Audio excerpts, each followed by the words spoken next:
同埋金絲雀龍舞台之後，呢次嘅舞台豪華程度以及機關之複雜，更加破晒北京室內演唱會嘅紀錄。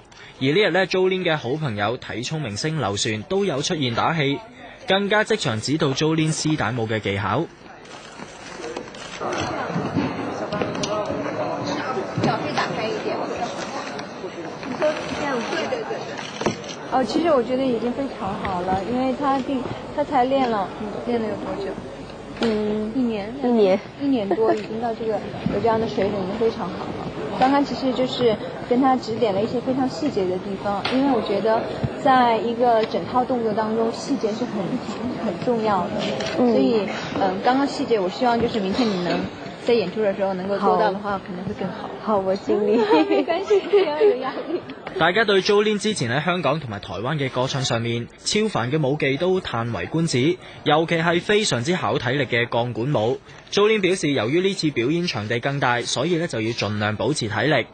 因為其實北京嘅觀眾沒看過我，就是現場跳那個鋼管舞蹈，所以有請老師重新設計一下，這樣子。所以我覺得最大的改變可能在體育館裡面是四面台，所以我希望我盡量不要暈台，然後體力各方面都可以維持到一個蠻好的水平。